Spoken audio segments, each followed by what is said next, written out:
Hi.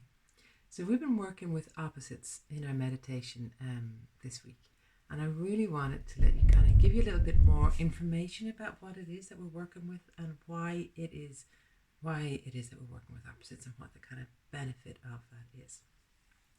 So opposites, the concept of opposites and playing with opposites is one of the things from irest, and it's one of the things that we're looking at with irest.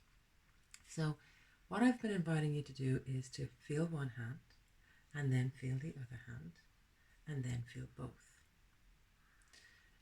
To feel the breath in one side of your body, to feel the breath in the other side of your body, to switch from one side to the other side and then feel both. And these are kind of very physical, practical ways that you can play with opposites, and you can play with that during the day, so you can kind of notice one shoulder, notice the other shoulder, and then put it together, noticing both. But why do we care about this? So the idea is that we want to bring that to thoughts and to emotions. So that's where we're working towards, to be able to bring it to thoughts and to emotions. So what happens is that we can feel, say, sadness, and we can become quite consumed with that feeling, with that sense of sadness, and that sense of sadness can become engulfing. It can engulf our entire body, and we can become a little bit paralyzed by it. Or it could be anger, it could be joy, it could be any emotion.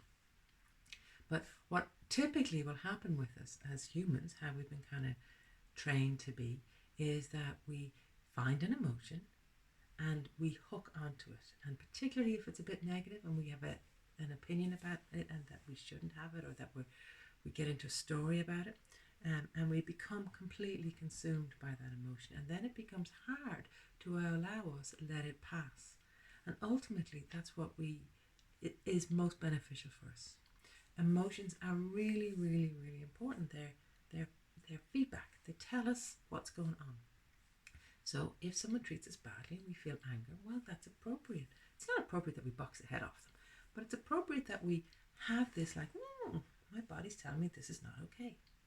And okay, so now I know it's not okay. What do I want to do about it? Do I want to allow myself stay in this situation? Do I want to allow myself continue this relationship? Do I want to allow myself choose to ignore it?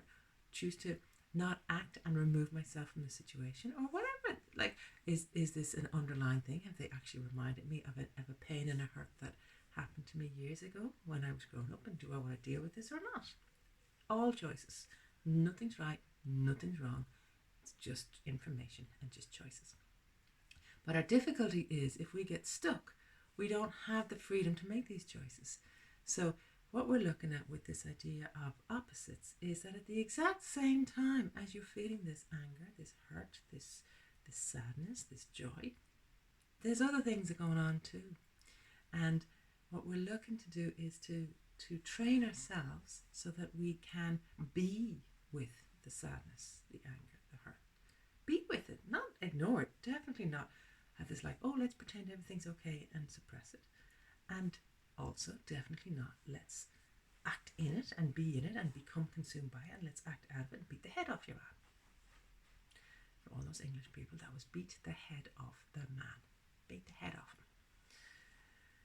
So what are our options? So one of our options is to know that that is present and be able to not be consumed by it and look at it.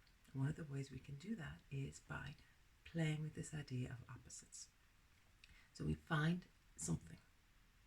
It could be a sense of heat in our body. It could be a sense of, it could be a thought. It can be a sensation. It can be an emotion. It can be a thought. We're going to work through each of these over the few weeks. But at the same time as that, finding the opposite.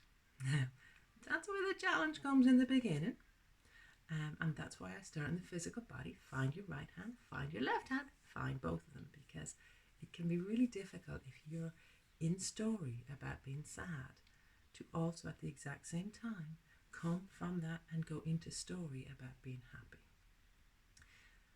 One of the ways that I've found useful for people to kind of get their head around that is to think about, if you have kids or if you've been a kid, a time when someone you love has done something that has annoyed the bejesus out of you. So at the exact same time as being really irritated with them. This is great with kids. If you have your own kids, you know exactly what I'm talking about. If you ever were a kid, you've done this to your parents, so you can kind of imagine, you know, your parents have said to you, like, if you're out late, please come home. I love you. I'll beat the head off you afterwards, but I love you. Please come home. Or please ring me if you're in trouble. So at the exact same time as being tense and upset or whatever, you also have this unbelievable love and compassion for the person. So we know we can do this. And that's what we're looking to train ourselves. So I'm inviting you over the next few weeks is to find opportunities. Now, they're tough ones, you know, the emotions are tough. Thoughts, also some tough ones. So start in the physical body, but over the weeks, we will be gradually adding in thoughts and in emotions, and it's a playground. It's a playground, lads. It's a playground.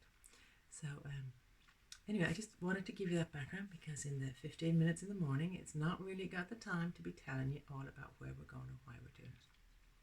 But if you want to know more about that and to explore that more, there will be a full irest training, a full online irest training.